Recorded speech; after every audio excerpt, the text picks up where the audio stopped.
আসসালামু আলাইকুম। সর্বশেষ আপডেট বাংলা সংবাদে আপনাদের স্বাগত। শুরুতেই থাকবে শিরোনাম। উদ্দেশ্য সেনা ও হাসিনা দূরত্ব তৈরি, বিগত জামানায় বঞ্চিত সেনার অভিযোগের তদন্তে ইউনূসের কমিটি গঠন। এরপরেই জানাবো, আওয়ামী লীগ আমলের প্রশাসন দিয়ে সুষ্ঠু নির্বাচন সম্ভব নয় বলেছেন রিজভী আহমেদ। এদিকে ফেব্রুয়ারিতে নির্বাচন হবে না বলার দুঃসাহস কে দিয়েছেন নাসিরউদ্দিন পাটোয়ারীকে, এমন প্রশ্ন তুলে কড়া সমালোচনা তাজ হাশমির। এরপরেই জানাবো, দেশের রাজনৈতিক দলগুলোর মধ্যে চলমান পারস্পরিক কাদা ছোড়াছুরি ও হানাহানিতে দেশের স্বাধীনতা সার্বভৌমত্ব বিপন্ন হতে পারে বলে কঠোর হুঁশিয়ারি উচ্চারণ করেছিলেন সেই সেনাপ্রধানের শঙ্কাই কি সত্যি হতে চলেছে?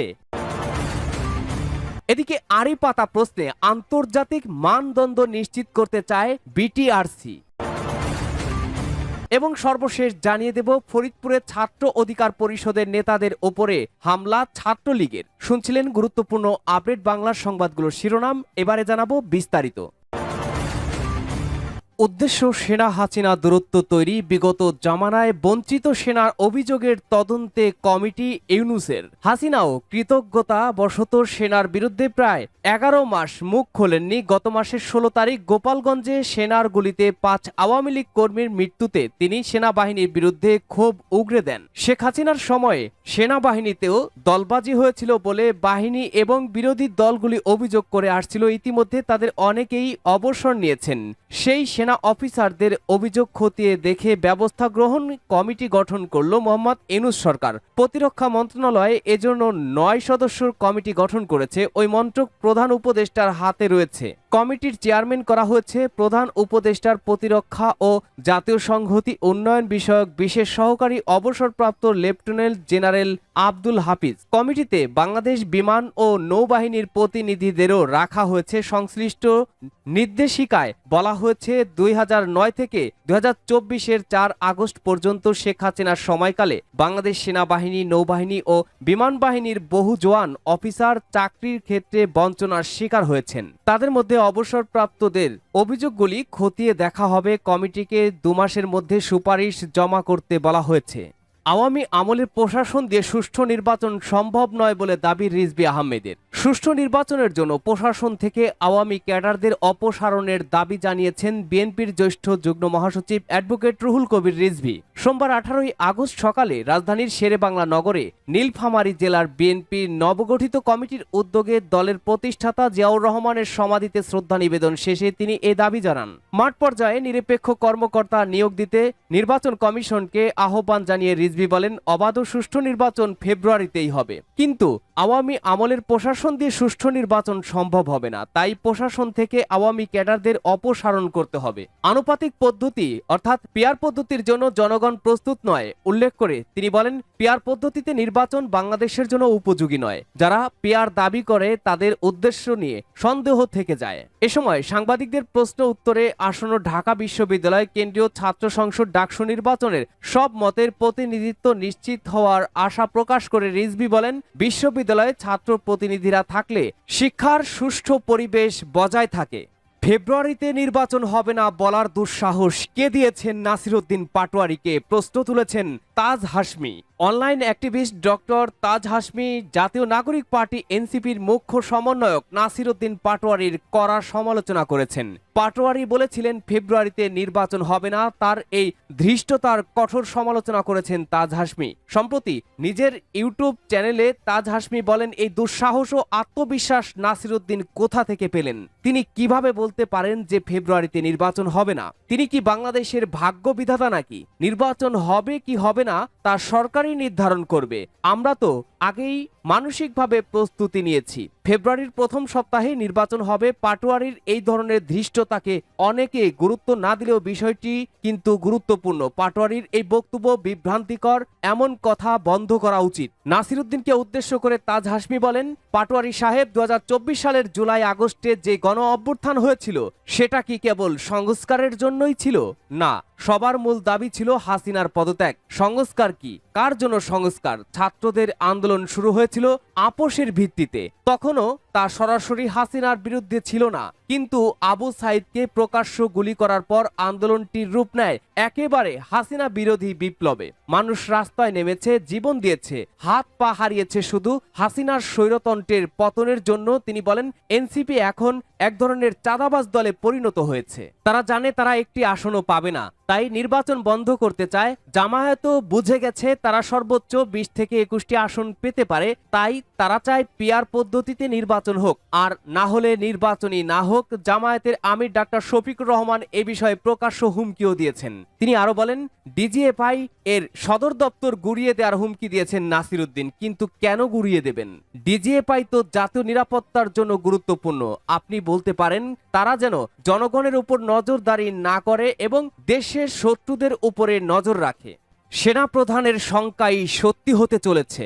দেশের রাজনৈতিক দলগুলোর মধ্যে চলমান পারস্পরিক কাদা ছোড়াছুরি ও হানাহানিতে দেশের স্বাধীনতা ও সার্বভৌমত্ব বিপন্ন হতে পারে বলে কঠোর হুঁশিয়ারি উচ্চারণ করেছিলেন সেনাবাহিনীর প্রধান জেনারেল ওয়াকারুজ্জামান। কয়েক মাস আগে তার দেওয়া সেই সতর্ক বার্তাই বর্তমান রাজনৈতিক প্রেক্ষাপটে নতুন করে প্রাসঙ্গিক হয়ে উঠেছে, যা নিয়ে রাজনৈতিক অঙ্গনে চলছে ব্যাপক আলোচনা। চলতি বছরের ফেব্রুয়ারিতে যখন দেশের রাজনৈতিক পরিস্থিতি বিভিন্ন দলের পাল্টাপাল্টি বক্তব্যে উত্তপ্ত, তখন সেনাপ্রধান জেনারেল ওয়াকারুজ্জামান রাজনৈতিক নেতাদের সংযম প্রদর্শনের আহ্বান জানান। তিনি বলেছিলেন, যদি নিজেরা কাদা ছোড়াছুড়ি করেন, মারামারি কাটাকাটি করেন, দেশ ও জাতির স্বাধীনতা ও সার্বভৌমত্ব বিপন্ন হবে। আমি আপনাদের সতর্ক করে দিচ্ছি। একই সাথে তিনি 2026 সালের মধ্যে একটি নতুন নির্বাচিত সরকারের কাছে ক্ষমতা হস্তান্তরের ব্যাপারে তার আকাঙ্ক্ষার কথা জানান এবং বলেন, সেই পর্যন্ত তিনি এবং সেনাবাহিনী অন্তর্বর্তীকালীন সরকারকে সমর্থন দিয়ে যাবেন। সেনাপ্রধানের সেই শঙ্কা সম্প্রতি আরও ঘনীভূত হচ্ছে। নির্বাচনকে সামনে রেখে রাজনৈতিক দলগুলোর মধ্যে মতানৈক্য তীব্র আকার ধারণ করেছে। জামায়াতে ইসলামী আনুপাতিক প্রতিনিধিত্ব পিআর পদ্ধতি ছাড়া নির্বাচনে অংশ না নেওয়ার হুঁশিয়ারি দিয়েছে। অন্যদিকে জাতীয় নাগরিক পার্টি এনসিপি বিচার বিভাগীয় সংস্কার ছাড়া নির্বাচনে অংশগ্রহণে নারাজ। এদিকে দেশের অন্যতম বৃহত্তর দল বিএনপি ও বিদ্যমান অবস্থায় ফেব্রুয়ারিতে নির্বাচন আয়োজনের দাবির বিষয়ে অনড় অবস্থানে রয়েছে। এই পরিস্থিতিতে রাজনৈতিক অঙ্গনে নতুন করে উত্তেজনা দেখা দিয়েছে। রাজনৈতিক বিশ্লেষক ও সিনিয়র সাংবাদিক মাসুদ কামালের মতে, সেনাপ্রধান যে কাদা ছুড়াছুরির কথা বলেছিলেন, রাজনৈতিক দলগুলো এখন সেই পথে হাঁটছে। তবে তিনি মনে করেন পরিস্থিতি এখনো দেশের সার্বভৌমত্ব বিপন্ন হওয়ার পর্যায়ে যায়নি। তার মতে, কোনো কারণে নির্বাচন পিছিয়ে গেলেও সেনাবাহিনী কোনো বিতর্কিত পদক্ষেপ নেবে না। আড়িপাতা প্রশ্নে আন্তর্জাতিক মানদণ্ড নিশ্চিত করতে চায় বিটিআরসি। টেলিযোগাযোগ সেবার অপব্যবহার রোধে আড়িপাতা প্রশ্নে আন্তর্জাতিক মানদণ্ড নিশ্চিত করা সহ বকেয়া আদায়ের জন্য বাংলাদেশ ব্যাংকের মাধ্যমে সংশ্লিষ্ট ব্যক্তি বা প্রতিষ্ঠানের অ্যাকাউন্ট ফ্রিজ করার ক্ষমতা সন্নিবেশিত করে বাংলাদেশ টেলিযোগাযোগ নিয়ন্ত্রণ সংশোধন অধ্যাদেশ 2025-এর খসড়া তৈরি করা হয়েছে। মঙ্গলবার 12 আগস্ট বাংলাদেশ টেলিযোগাযোগ নিয়ন্ত্রণ কমিশন বিটিআরসি এই খসড়া অধ্যাদেশ ডাক ও টেলিযোগাযোগ বিভাগে পাঠায়। বাংলাদেশ টেলিযোগাযোগ সংশোধন আইন 2010 বাতিল করে এই অধ্যাদেশ জারি হলে বিটিআরসি স্বাধীন সত্তায় ফিরবে। গুরুত্বপূর্ণ সিদ্ধান্ত নেওয়ার ক্ষেত্রে টেলিযোগাযোগ বিভাগের শরণাপন্ন হতে হবে না। খসড়া অধ্যাদেশ নিয়ে বিটিআরসি থেকে ডাক ও টেলিযোগাযোগ বিভাগের সচিবের কাছে পাঠানো চিঠিতে বলা হয়, ই গভর্নেন্স এবং ডিজিটাল সেবার পূর্ণ বিকাশের ক্ষেত্রে টেলিযোগাযোগ শিল্প একটি অবিচ্ছেদ্য অংশ। নিত্য পরিবর্তনশীল প্রযুক্তির সংশ্লেষে আধুনিক, দক্ষ, নিরাপদ ও সাশ্রয়ী টেলিযোগাযোগ সেবা প্রদান নিশ্চিত করা বিটিআরসির অন্যতম দায়িত্ব। বৈষম্যহীনভাবে সরকারি বেসরকারি সব অংশীজনের মধ্যে সম্পদের সুষম বন্টন ও সুষ্ঠু প্রতিযোগিতা লালনের মাধ্যমে টেলিযোগাযোগ খাতের সুষ্ঠু নিয়ন্ত্রণের লক্ষ্যে নিয়ন্ত্রক সংস্থা হিসেবে বিটিআরসি স্বাধীনতা ও জবাবদিহিতার ভারসাম্য স্থাপনের গুরুত্ব অপরিসীম।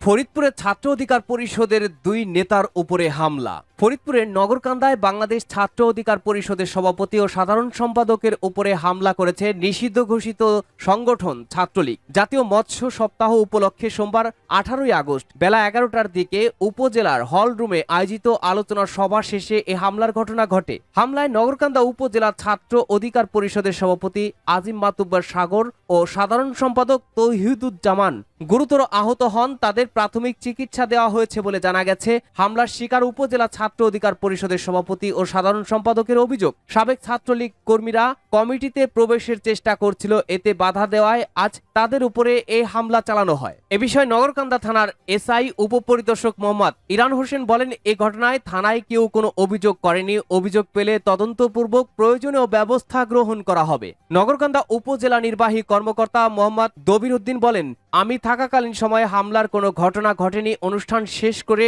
আমি জেলায় চলে আসি, পরে হয়তো কিছু ঘটনা ঘটতে পারে, তবে আমি এ বিষয়ে কিছুই জানি না।